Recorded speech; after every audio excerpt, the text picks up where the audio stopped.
Did you know that you are in a covenant with God if you are a believer? And this covenant brings responsibilities and benefits to each party, to God and to you. And to understand this covenant brings so much more purpose and direction to your life on what are you going to do in your Christian walk. And so today we are going to talk more about this covenant and how it affects our lives. If you feel like religion is not fulfilling your spiritual needs, there is something more that God has in store for you. I'm Anne-Mari Manninen and this is the Voicer podcast. I created this podcast to share about a faith that ignites and endures the challenges we face in life. Over the last 2 decades, I have learned how to keep the fire of faith burning bright, and I'm excited to share these lessons with you. Visit our website, voicer.fi, to learn more and to subscribe to the podcast so you don't miss an episode.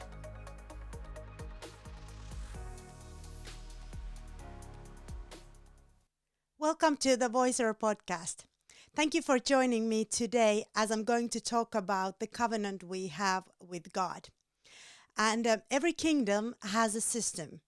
It has a system how it works, and that system has been created by the starter of the kingdom, the king.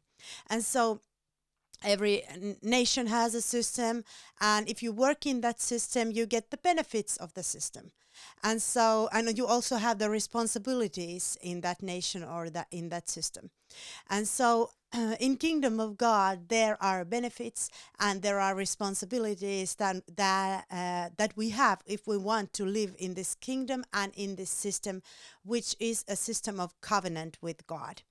And if you feel that your faith is not working as well as you wish it would, then probably you are not working in the system of God. And of course, the enemy who hates this faith covenant system, this thing that God established for us believers, he will try to blind your eyes as much as he can for you not to know how this works, for you not to operate in God's system and in his covenant reality. So the covenant is not only for us so that we can go to heaven after we die, but it is to work here when we live in this earth so that we can tell to others how good this covenant is and show the lifestyle of this kingdom. And you really don't need that covenant after you are in heaven. It all works there perfectly, but you need the covenant to work here on this earth. So what is a covenant? The covenant that God made with us.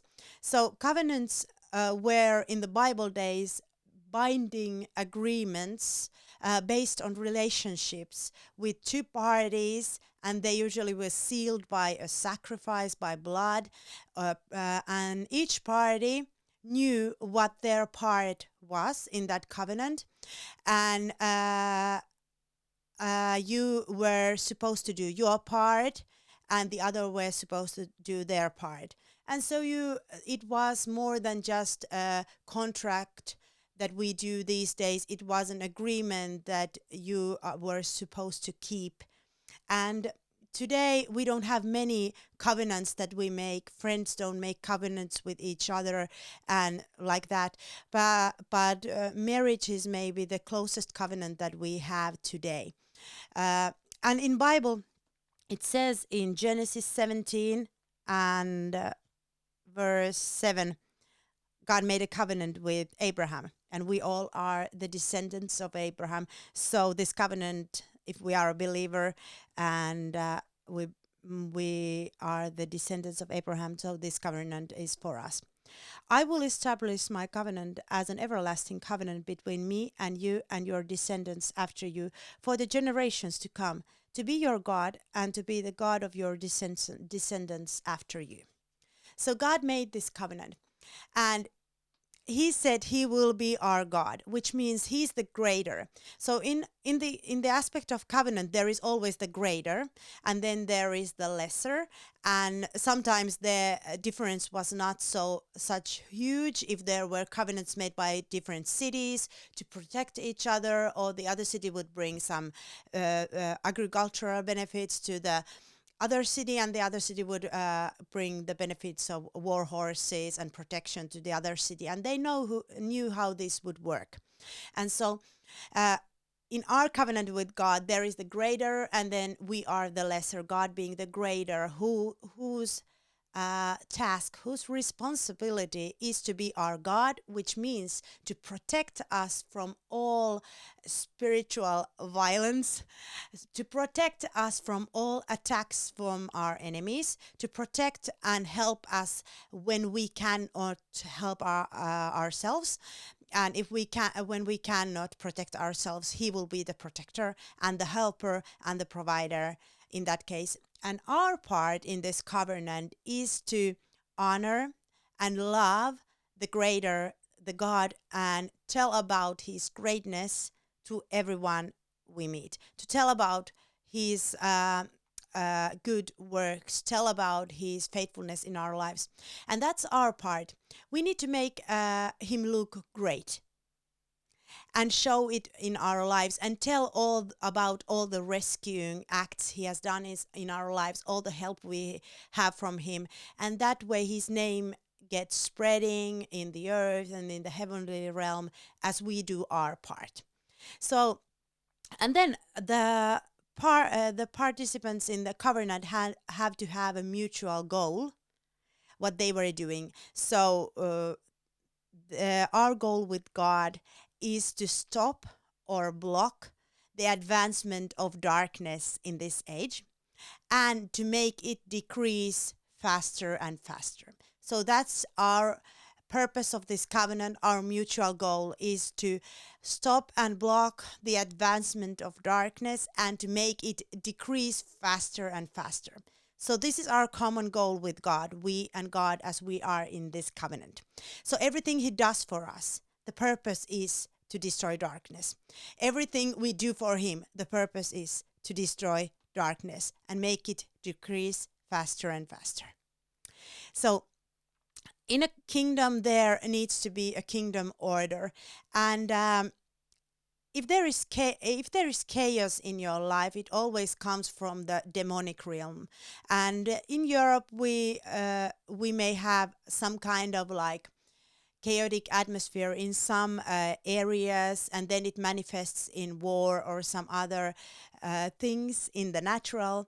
And as my friend Mary Seidler from Poland said, that as he came from America to Europe, he said that this is like the spiritual wild, wild west. And sometimes I have felt it too, that this is that kind of area.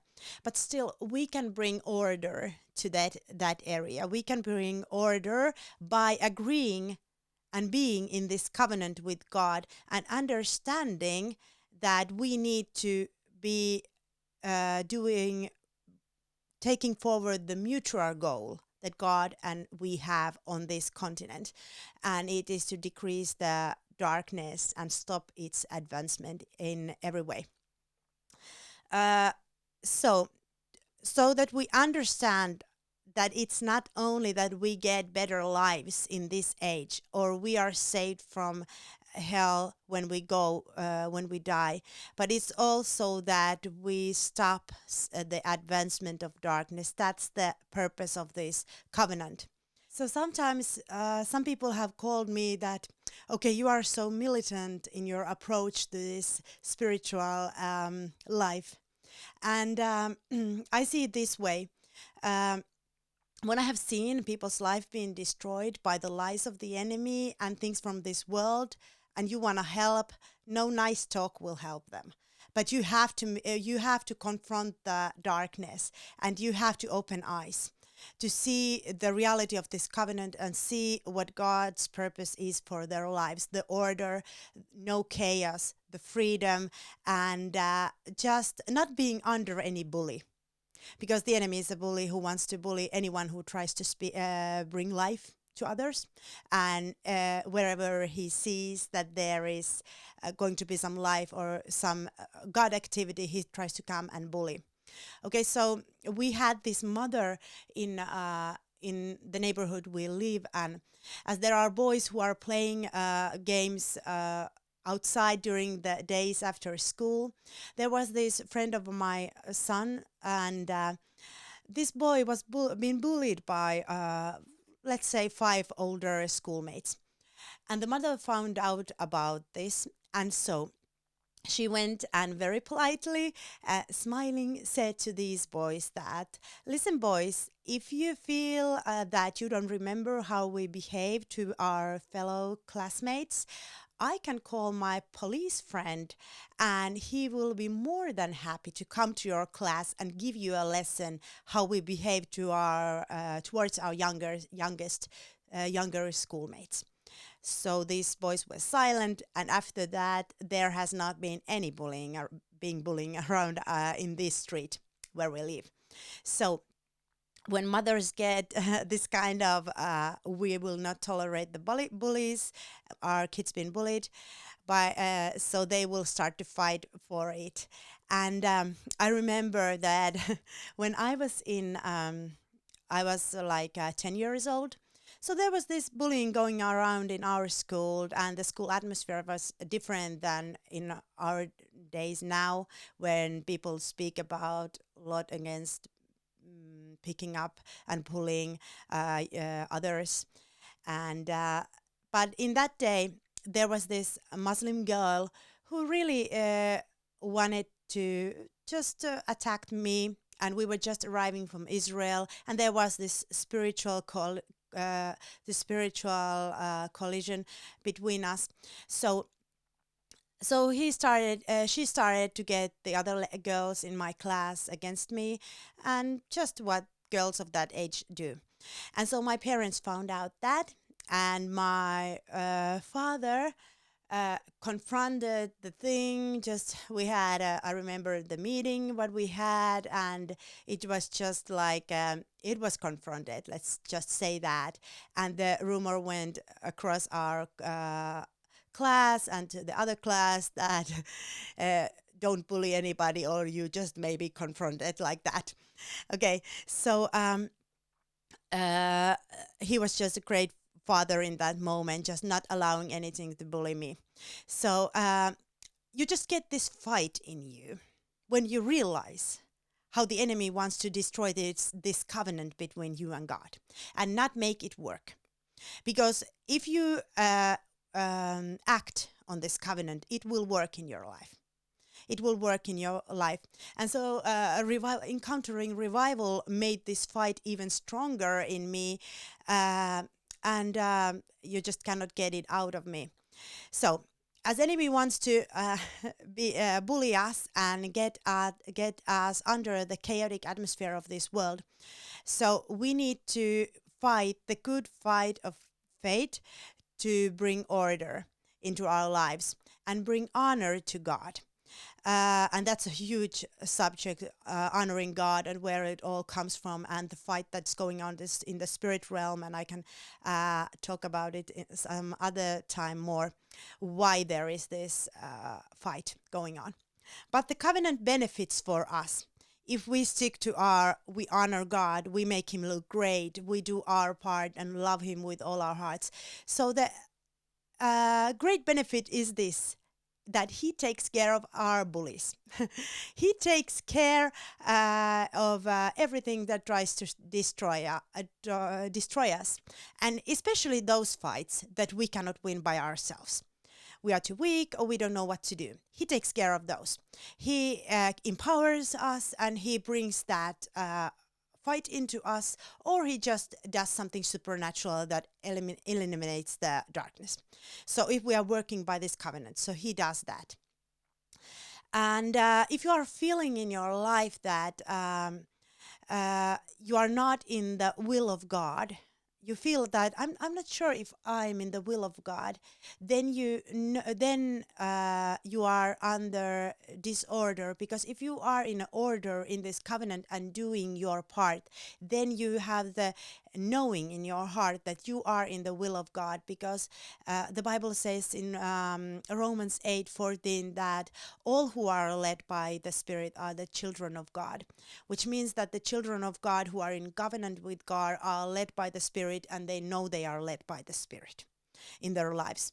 So if you don't feel led in your life by the Spirit, you are the influence of the chaos, which means you are under the influence of the bully. And then what do you do then? You need to strengthen your covenant responsibilities so that God's part, He fighting for you, He removing the chaos, will start working more in your life. So you have the covenant responsibilities of honoring, loving, and making God look great uh, in your life.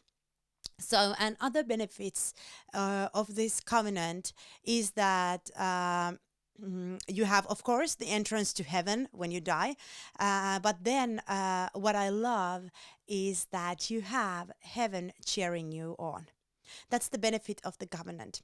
So a couple of days ago, I was feeling really sick and waking up like not feeling well.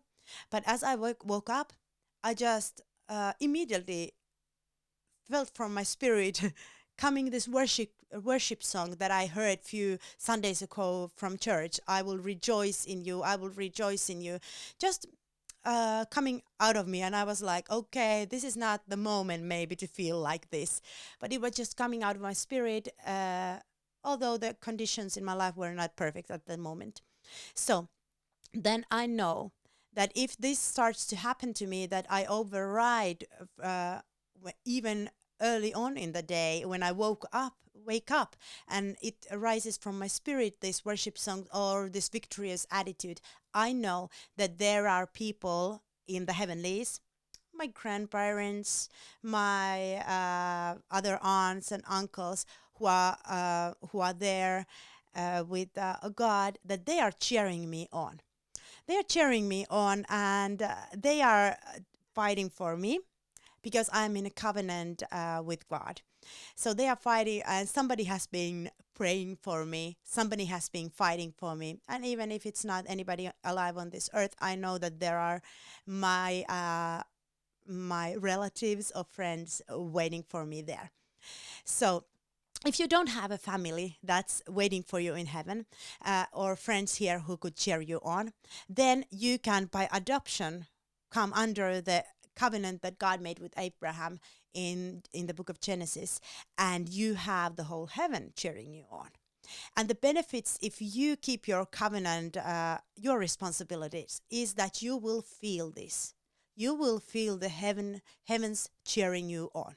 You will feel the support of the other parties of this covenant that are right now in the unseen realm, who fought the fight and went there. So you will feel um, this benefit of the covenant, that you will feel them cheering you on. And they are cheering you on. Come on, do something with the bully. Do something.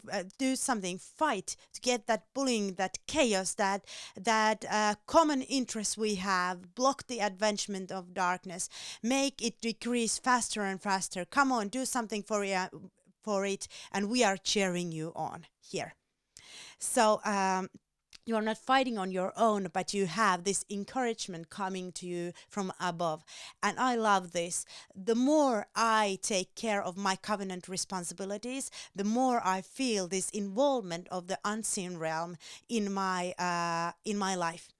And of course, this works in individual level, but as a pastor, for being a pastor for a long time, this mindset of covenant should be also in a church setting. It should work also in a church setting. The ultimate goal is to get a church that strengthens each other, and all feel this encouragement coming from the supernatural realm. All are taking care of their covenant responsibilities. And this church is the church that Jesus is is waiting for his, like, crying out from heaven, or they're waiting, come on bride, I want to start the marriage supper soon, so let's make this work. Let's do your part in this covenant. Do what I need to be done on this earth. So he's not waiting for the Antichrist to get bigger and bigger and bigger, but for the church, for the people of the covenant to be living in their covenant responsibilities and advancing the common interest we have on this earth. And really, I was in a coffee shop a few days ago, just sitting there, and then there was this couple, a married, soon to be married couple that were planning their honeymoon and their wedding.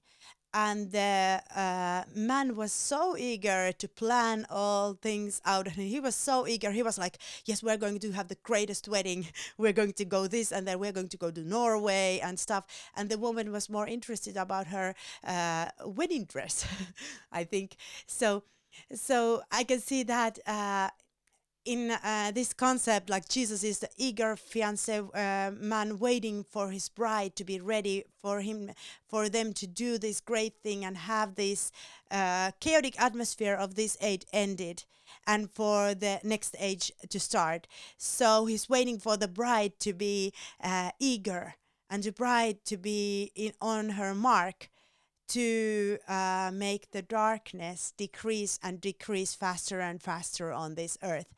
And so when we take care of our covenant responsibilities, we will feel more connected to the heavenly realm, and we will get the benefit of God stepping in and taking care of our bullies, taking care of business, protecting and helping us. But if you are not doing your covenant responsibilities, you will feel less of God involvement in your life. So I would encourage you, and I'm encouraging myself, to even more focus on doing the part that we have. Love God, honor God, make him look great, do whatever he needs you to do, so he will step in a crucial moment and do what you cannot do and help you, and together we can forward the common goal to block and stop the advancement of darkness and evil in this age and make it decrease faster and faster.